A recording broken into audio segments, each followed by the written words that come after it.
Hi everyone, I'm Sophie Foster and welcome to Can We Talk About That, the local Oxford County podcast where we break down gender-based violence.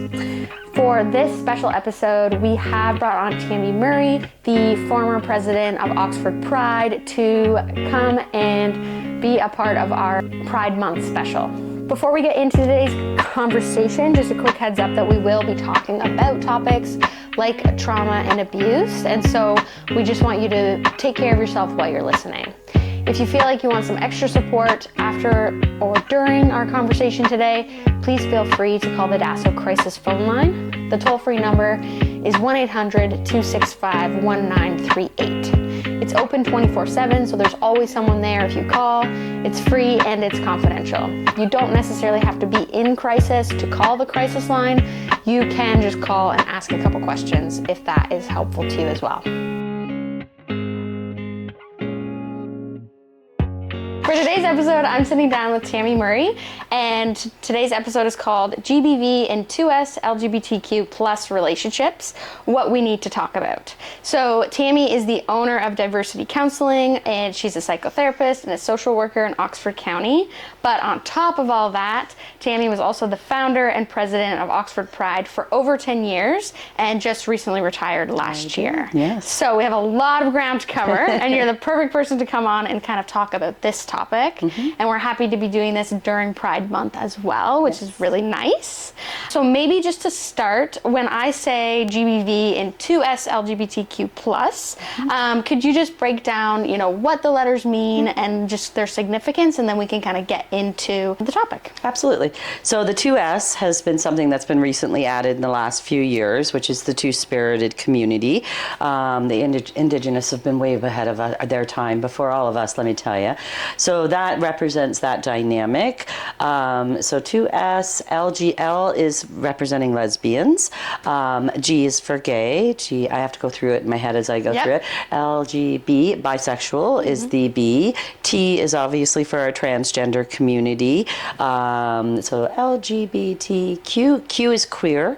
And it's interesting that historically it used to be a bit of a slang term, but the gay community has actually taken that back and empowered that term. So no longer does it, in our lens, have negative derogatory meanings. And of course, the plus, we do need to recognize that maybe some people are asexuals, maybe some people might be pansexual, maybe people might be non-binary. So there is a spectrum, and we do know both biologically and socially there is a spectrum when it comes to either sexual orientation and gender, which are two very different things. I am going to just do a plug for the Oxford Pride website right now, because this information, if you actually go to our website and go under resources, there are cards that can be printed off for teachers and professionals and or personally that literally just goes through everything I just said. Oh, amazing. And then there's also cards we have that explain things a little more in detail, individually, especially in terms of the transgender community. Yeah, that's great. Yeah.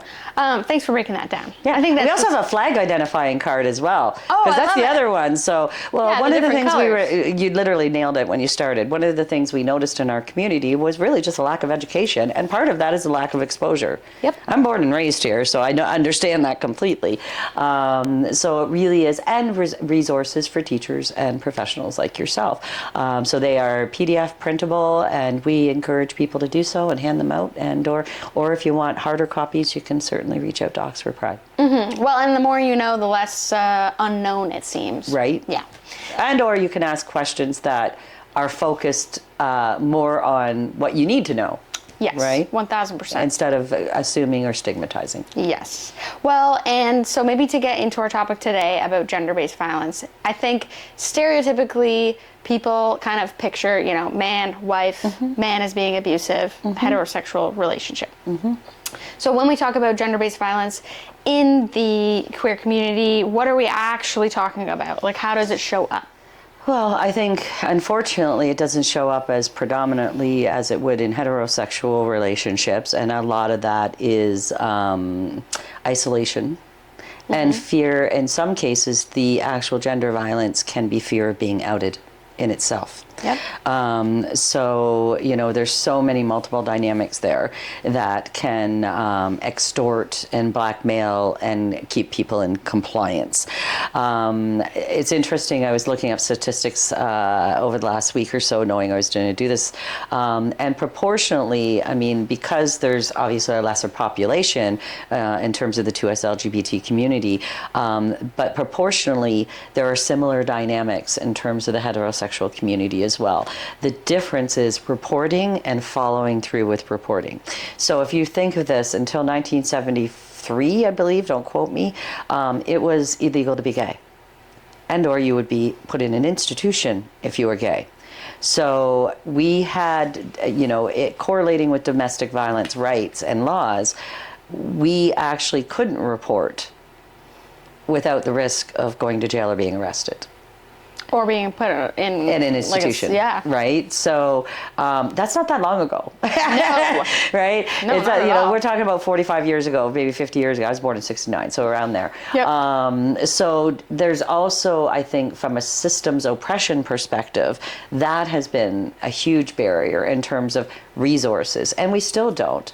There's still the whole discussion, and I might be opening up a can of worms here in terms of trans women being in organizations and in facilities like the one you work in. Yep. Is it appropriate? Isn't it appropriate?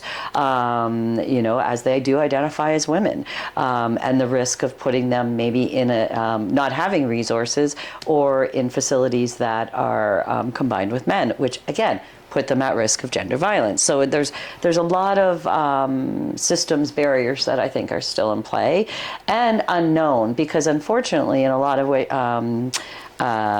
organizations as INGMO or DASO, we're not trained to deal with same-sex couples. And depending on your background, where you come from, your own personal biases can come in play. And in the culture we live in today, if you're seen as homophobic, but you might just not be that exposed or not have the education, you're setting up the client for failure or just not very good service. Absolutely. Well, and there's a lot of heterosexual assumptions. Yep. So for example, years ago, your intake forms didn't ask about women and women and men. Yep. You asked about men and women, right? Where now we have, I'm assuming, your intakes would cover women and women and men, etc. So there just wasn't the resource and the availability to be able to, and again, on top of the shame, the social stigma, the fear of possibly being outed or not being believed. Mm-hmm. Right? Especially, with gay men, it's difficult when, and there's no resources. There's really minimal resources. If you're a gay man and you're in a domestic violence situation with your partner, where do you go? Right? Yeah. There's no place like this. No. And we know that the prevalence is the same in comparison to the population. Mm-hmm. So it is a dynamic in terms of, and again, always comes down to resources, and it comes down to resources in the bigger picture as well. But yeah, I think that there's a lack of understanding, a lack of insight, a lack of education. I also think there's a heterosexual normative lens that gets put on same-sex couples. So for example, if two men are in a situation and there's domestic violence, one would be labeled more effeminate. Yes. And aligned with femininity versus, being the man that they are. And so there's that stereotyping as well that but it fits into that heteronormative lens. There's got to be a male and female. So if there's a male that's a little more feminine, well, we're going to classify him into that. When in fact, they are not female. They are male. And, and their experience is different, because they may not be as vulnerable outside of their home. Right? If they're a white cis or a white man and leaving, they can, mix into that heteronormative world where most women can't. And for example, some lesbians are so identifiable, it's very difficult. Right. Well, and I feel like we get the classic cultural things. Yep. Like you're saying about, two men. If there's two women, then it'll be dismissed, it's a cat fight. Yeah. Or something like that. Instead Mm-hmm. of no, this could actually be a serious abusive relationship. In most cases it is quite serious. Well, yeah. And it is minimized and historically there was no avenue for actual charges to be laid. Right. Right. It's almost like the system was I don't know what to do here, so we won't do anything. Yeah.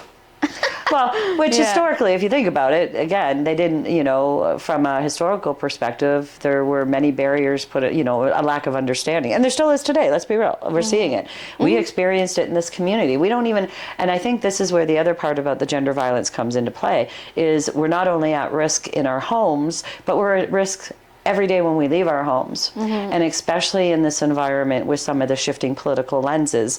All we have to do is go to the south of the border and they're taking away people's rights. They're taking away parents' rights. Alberta's taking away parents' rights. They're overriding our Human Rights Act to be able to, under the guise of we're going to be saving children, under absolute bullshit propaganda, if you ask me. I find it interesting that you put in laws that children under the age of 18 can't have surgeries in regard to transgender transitions when they never have.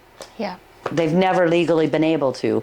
It's not a thing. And in fact, I think there's 26 breast reductions since 1982 on females, on female/male. I don't have the exact number in my head. And they were not for transgender identities. They were actually breast reductions for pain, and or for males who had grown breasts, which is also why some of those hormones are used. So they've really stigmatized hormone therapy. Hormone therapy is no different than if you or I take the birth control and we go off the birth control, we're going to say, nope, not getting pregnant. It will reverse the effects. So, there's a lot of stigma around that and a lot of propaganda, and it's coming from the South. Well, it's always been around, but the South is definitely, lingering in here. And when we are using our notwithstanding clause to override parental rights and human rights, it's absolutely ridiculous. I have no tolerance or no patience for it.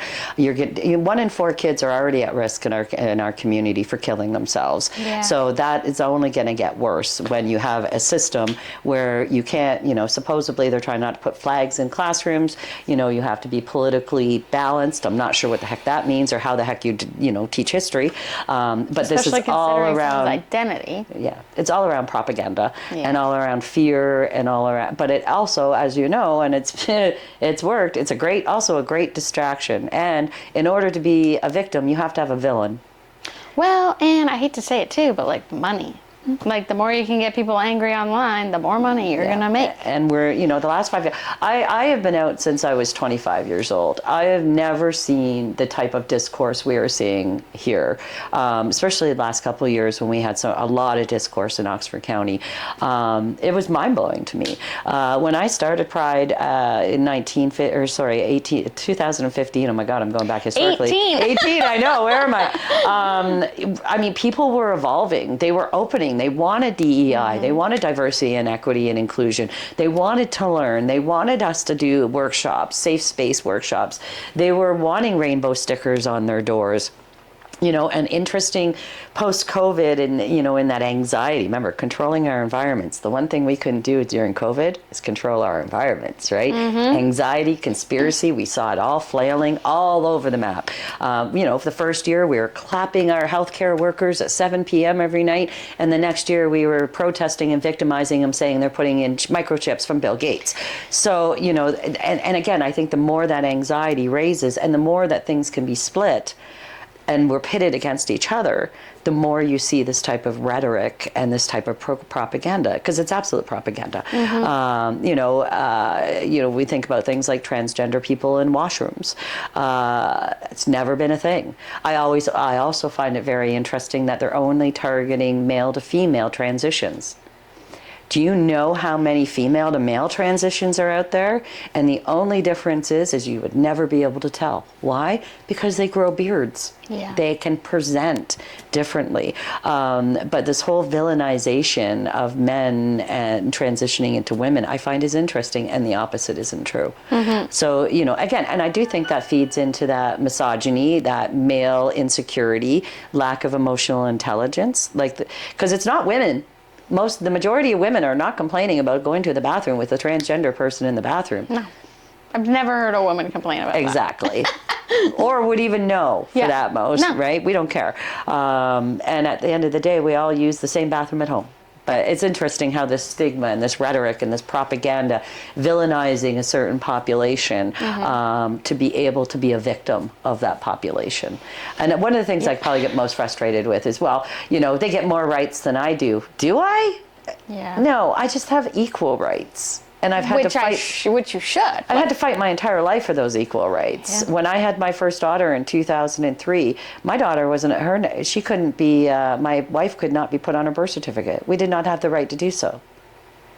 Really? Yes. It wasn't until 2007 that same-sex couples could have both names on a birth certificate. Wow. Which is, you know, very sad. Yeah. Right? Because my kids have two parents. And one of them, you know, has one on their birth certificate and the other one doesn't. Now, it can be changed, obviously, but that's just a simple, you know. Can you imagine being an expectant mother that you are right now, that your partner can't have their name on that birth certificate? No, right? it's Can you not imagine? fair at all. It's mind-blowing. And what are you teaching your kids if that's the system and that's how the system treats you? Right. I mean... Yeah, so, and even, you know, same-sex marriage, etc., wasn't legal until, was it 2006, 7? Something like that? Yeah, 6, because I got married in 2007.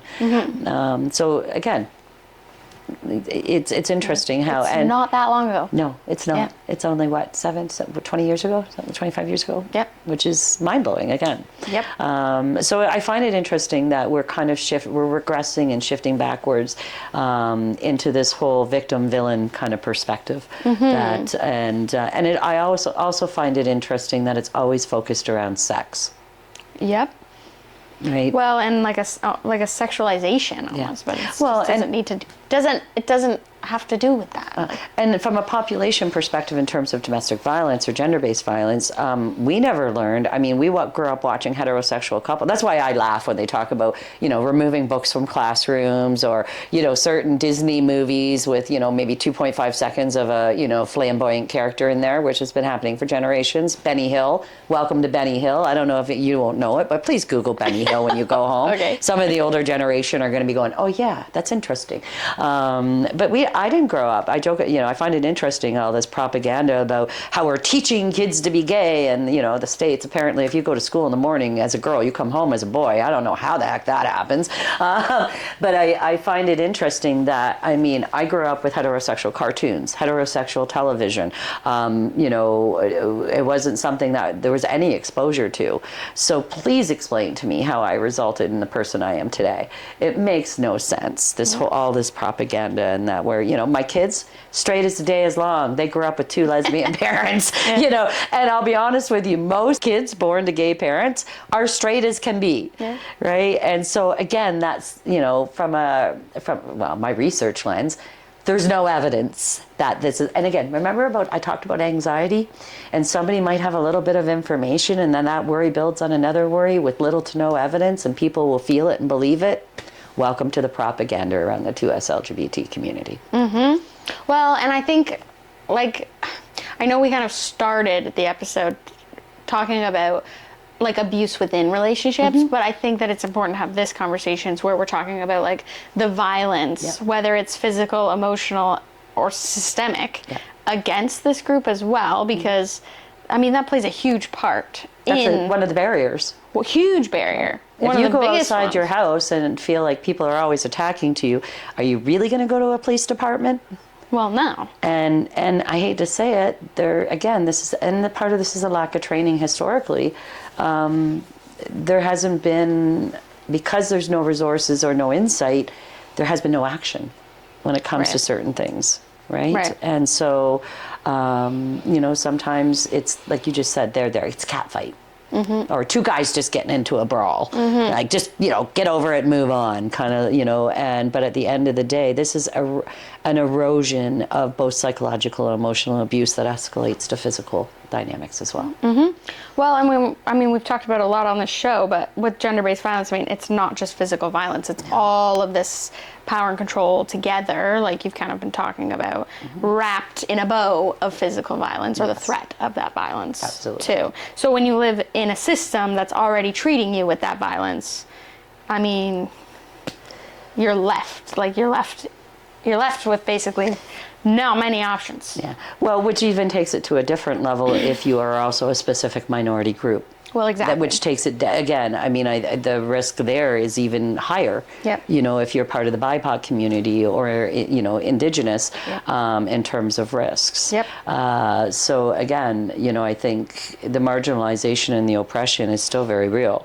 If you would have asked me this 5 years ago, pre-COVID, I would have had a different perspective on it. I hate to say it this way, but I have definitely seen a shift, well, let me put it this way, politically and anxiety provoked.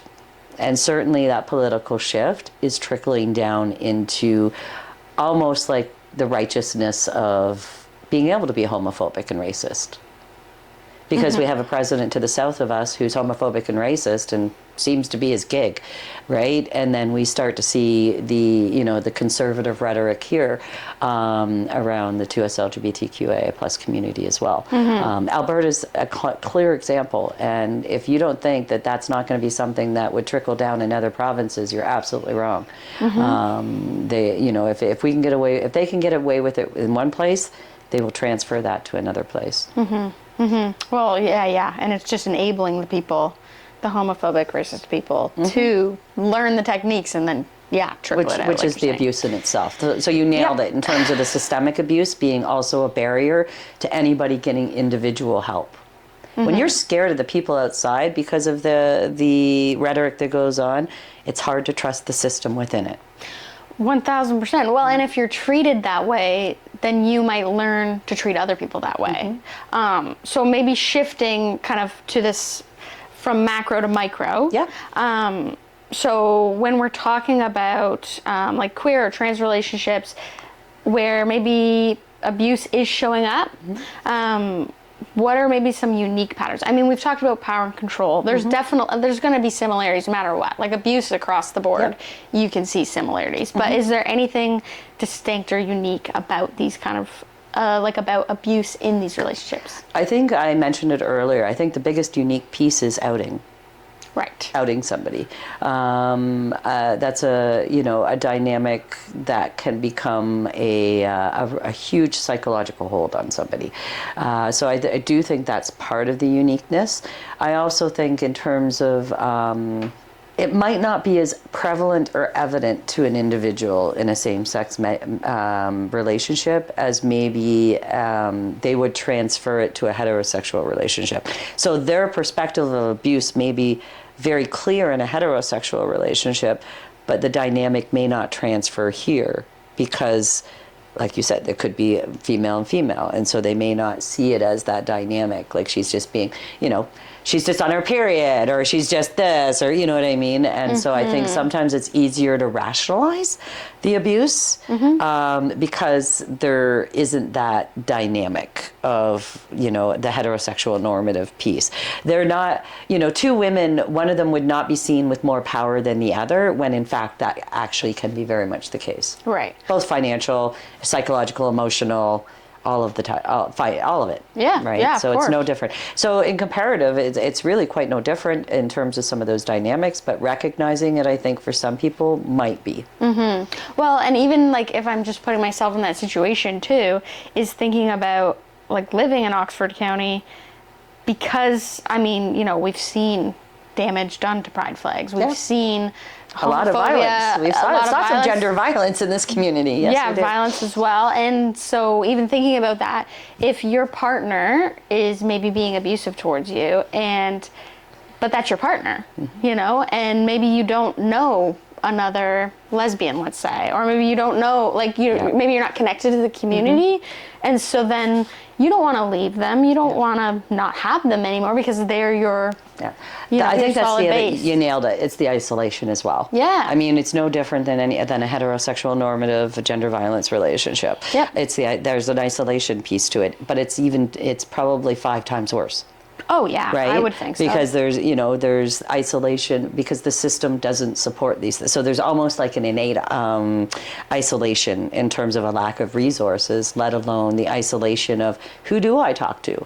How do I explain this to people? You know, and will they understand it from the same lens? Right. So, okay, so thinking about mainstream language, movies, TVs, like obviously that too, mentioning, you know, how people view abuse is going to be that heterosexual version, because that's what we see on TV and all the things. But maybe how does that mainstream kind of culture around abuse or red flags fail the queer community? Well, we don't see enough reality of our own people. I think it's like anything in television. It wasn't until the early mid-90s we started to see more color on television. Ellen, Rosie O'Donnell, and even then, it wasn't, they weren't out. They were always warned not to come out, that they would have a derogatory impact on their career. But it wasn't until we started to see people and started to, and that's starting to, and even at that, look what happened to Ellen, and I think it was 91, don't quote me. I can't remember exactly when she did her television show. But she was boycotted for 5 years from Hollywood. Oh gosh, yeah. Like, she lost everything, and so why would anybody take that risk at the end of the day? So that lack of role model, I think, is interesting, because I think that, again, people will rationalize, oh, this is an abuse. They're just trying to be helpful. They're just trying to support me. They're trying, because we don't get to see ourselves on TV. Now, I'll be honest, we now, over the last 10 years, because The L Word has come out, which is a lesbian sitcom that came out. We also had Queer as Folk. There's also the show with the three guys that used to go do the makeover. Like, we're seeing more of that. Yeah, Queer Eye. More of that representation. Even like Schitt's Creek. Yeah. Yeah, right. We're seeing more characters now, but to be honest, we're still seeing various stereotype characters. I was going to say that. Yeah, we're still seeing that. But lesbians are in the bunch. Although the Fosters, I think, ironically, Sophie Foster, the Fosters actually would be one of the shows that I would say that probably shifted some of that lens as well, because it wasn't, your typical timberjack lesbian with the short hair. I mean, they were very effeminate women. So we're starting to see that contrast. And the humanness of it. It doesn't need to be one paintbrush or one, and a stereotypical lens. Yes. I mean, with all due respect, I am never pegged as a lesbian. Right. Right? Yeah. But because I don't fit that heteronormative picture of short hair, plaid jacket, hanging out at Home Depot. It's the last place I want to hang out, seriously. Take me to Shoppers, to the mascara aisle. Yeah. But, and I think that, again, those stereotypes, right, that have been out there, and we're challenging more and more. But we have a lot. We've come a long way. I feel like we've taken a couple steps backwards, but I also don't think that we'll ever stand backwards anymore, because we've come too far in terms of human rights. I hope so. And that's what it comes down to. I hope you're right. I'm a human. You're a human. Yeah. We all bleed red at the end of the day. And quite frankly, just mind your business. I'm not asking about what's going on in the heterosexual world's bedrooms, and trust me, as a therapist, maybe we should. You don't want to. Yep. But I just find it interesting that when there's a correlation to the 2SLGBTQ plus community, it's always sexualized. Yep. Yeah. Yep. That's the most interesting thing about my life. 1,000%. To be honest. So, but I do think that, just even the recognition and seeing it, because we form a heterosexual norm on those dynamics. So, okay, one thing maybe that we can shift a little bit, maybe back to that more macro section, I guess, because we talked a little bit about even like shelters, women's shelters, and how, trans women might not be able to access that, and that's a problem. So thinking about like Oxford County Community Services, what advice maybe would you have to make our agencies and services just more inclusive and accepting, and have the ability to actually serve our community well? First thing I always recommend is do your own bias assessment, because it really starts with the individual within the organizations. Yep. Right? Well, and who's picking up the phone today? Right. And so I think that as an organization, philosophically, you need to have a template. I think you also have to measure that template by challenging those biases. We all have biases, let's be real. And biases will come out in different ways. And I'll give you an example. I used to work at London Psychiatric Hospital. I worked in adolescents residential care for about 20 years. And I started there in the early 90s. And we would obviously have kids who would identify within the community. I always found it interesting that when those kids came in, it typically was female. The males usually in adolescence aren't disclosing too much of that stuff, I'll be honest. A lot of misogyny there. I came in one day to rounds, and this was back in the 90s. And rounds is when you come in and you talk about all the clients in the morning when you work at a hospital. And I come to discover that the female doors, all the bedroom doors and the washrooms were locked. And we're talking about why.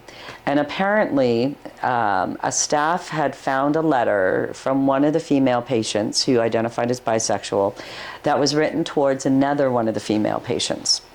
And as a response to that, they thought that the most logical thing would be to lock all the doors. Why do you think they did that? What, so that the two of them can hook up somewhere? Even though kids, this is the irony of this, Sophie. This is why I don't work in medicine anymore. 4 times a day, each and every one of those kids could go outside for what they called community time. Unfortunately, a lot of times it was smoking. We had a bowl of condoms on the nursing station to make sure that any time a female needed it, it was there. But our unit went into lockdown because there was a love letter written to another student, another client. Sorry, when was this? This was in the 90s. Okay. So I worked in the hospital from the late 90s to about 2009. And you can only imagine my response to that. So I literally started to challenge the staff. I said, was there somebody, threatening somebody? Was there, inappropriate sexual advances? Was there, nope. No, it was the nurse on the night shift that just decided that that was an inappropriate letter and that we must stop 2 females from having any opportunity to possibly connect. Needless to say, by the end of rounds, all those doors were unlocked and we started to have a subcommittee about how we were going to train our staff around. And the irony is I wasn't out at work at that time for that very reason. Yep. For that very reason. So there was still, within the psychiatric system, a lot of stigma. I saw it in group homes as well. That, we must keep these 2. We never did that with boys. All the girls and the boys had boyfriend-girlfriend relationships. We never did that. We didn't separate them and lock them down from each other and say, no.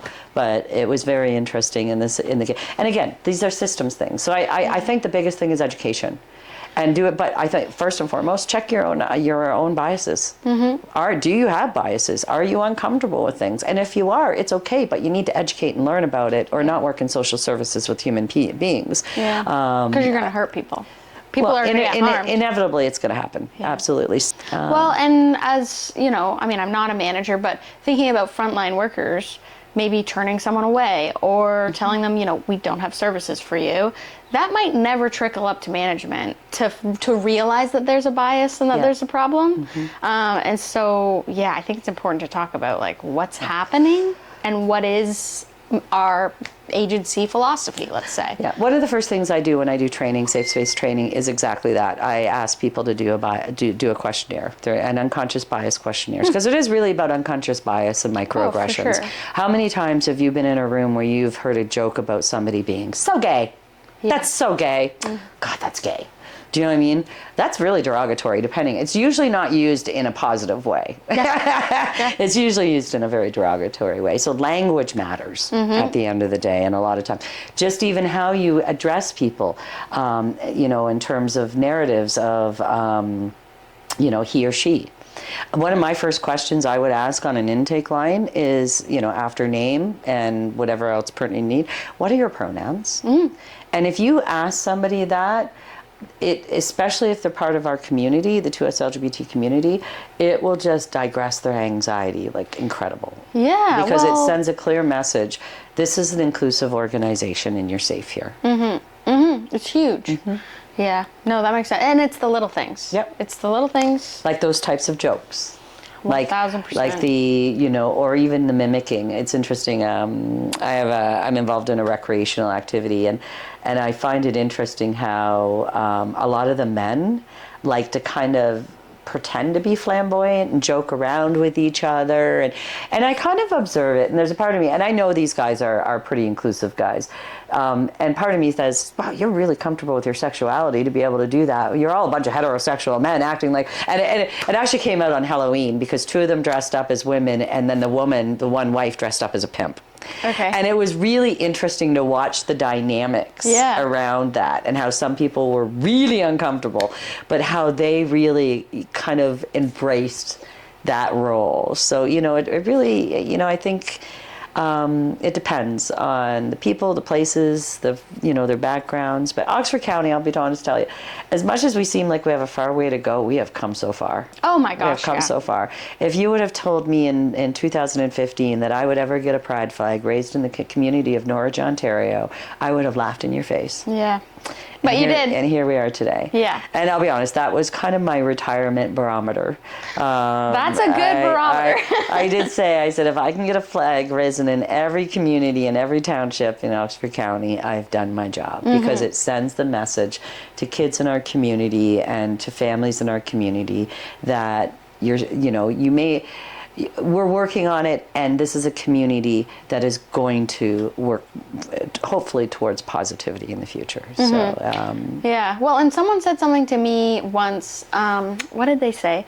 They said that someone might be homophobic and see that you're wearing the flag and then not want to talk to you. Yep. And they said that I'd rather wear the flag and people know that I'm safe.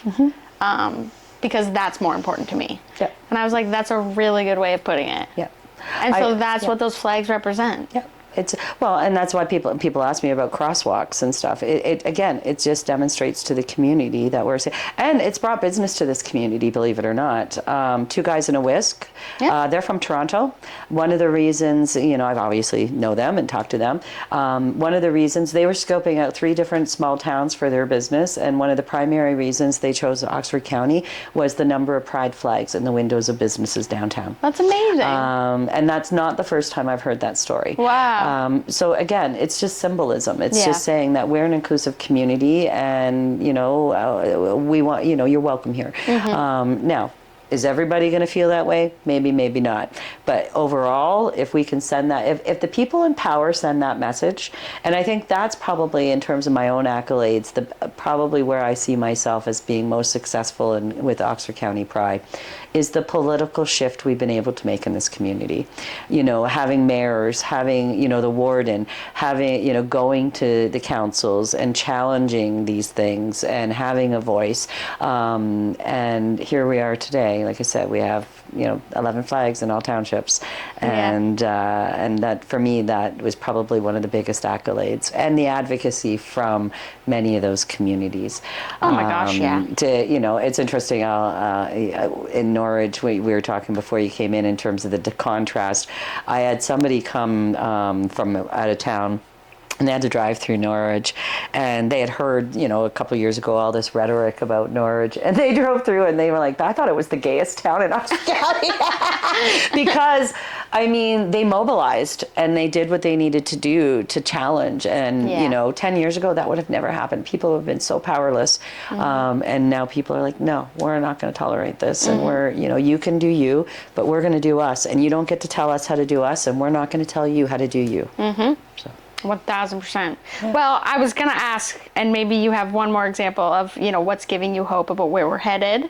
And maybe if you don't have an answer for that, if you've seen an example of what inclusive support could look like in our community, or an example of how you've seen it happen. Well, it was interesting. I was at Chuck's, was it last summer? Yeah, on the patio. And I looked across the street, and I watched 2 high school students, and they had their backpacks, 2 females walking down the street holding hands. That, to me, is accomplishment. Oh, yeah. For 2 young girls to walk down, feel safe, holding hands. And it was obviously not just 2, if it was younger kids, I'd be like, oh, that's just normal developmental stuff. Yeah. These were obviously a couple. And it was interesting. I sat there and I kind of watched it, and I was a little bit egotistical, and I said, I did that. Yeah, you did. Yeah, I did. So, I think that right there is probably the most subtle example I can use. And I'll be honest, the other part is businesses and organizations coming to us. This is, as much as I talked about COVID being a difficult time, it was also a time where so many people reached out, so many community organizations, gave resources and money and donations. And so, the joke for Oxford Pride is negative press is actually money in our pockets. So, at the end of the day, even though there have been some of those challenges, I think the positive outcome and the shift in how people are thinking and feeling, and just maybe meeting somebody like myself or seeing somebody like myself in that forefront that doesn't meet that stereotypical picture of what a lesbian should look like. Well, and just knowing you as a human. Yeah. Yeah, 1,000%. So I think, the whole hand-holding, I think, is one thing. Very subtle, that two kids in high school feel safe enough to walk down the street and be girlfriends. Mm-hmm. That's so cool. That's a great example. Yeah, I just think it's a simple one, but it's one that just really makes me beam in terms of the opportunity, because I would have never had that opportunity as a youth. Well, and just coming out at 20, what'd you say, 25? Mm-hmm. Yeah, no, it's huge, would never. It's not difference. safe to. Well, when I was a kid, it would never have been safe to come out. In the 80s, in the mid 80s. I was a teenager in the 80s, right? So that there's just still shit. Remember, it was only 15 years before that you could be institutionalized or arrested. Right. Yeah. Which is kind of crazy. Yeah. Right. Well, and just thinking about that hope too is, the more hate there is, the more resistance to that hate there's gonna be. And we have seen an immense amount of that in Oxford County. I'm going to be honest. When we started getting a lot of the negative pushback, we got a lot more positive interaction. And I think that is telling of the work that the committee has done. I don't work in isolation, and the education and the exposure in this community. We went from a picnic in Southside Park with less than 50 coming to now being one of the largest tourism opportunities in Oxford County in June. Yeah, that's so cool. Well, thank you so much for coming on. And also thank you so much for all the work that you've done in our community, because you know that we needed it. So we're so grateful, and we hope that you all have a happy Pride. Yes, thank you so much. I'll be honest, I was very selfish in starting Pride. I did it for me and my family. And I just hope now it's trickled down to others and their families. Oh, it totally has. Thank you so much. Happy Pride to you. Thanks, care. Tami. Bye. Thanks so much for listening to this episode of Can We Talk About That? It's so special to have our episode for Pride Month with Tami Murray, the former president of Oxford Pride. If anything in this conversation maybe brought something up for you and you need some help kind of processing, please feel free to call the DASO Crisis phone line. The toll-free number is 1-800-265-1938. It is open 24/7, it's free, and it's confidential. We'll be back with more conversations that help to break down gender-based violence in our community.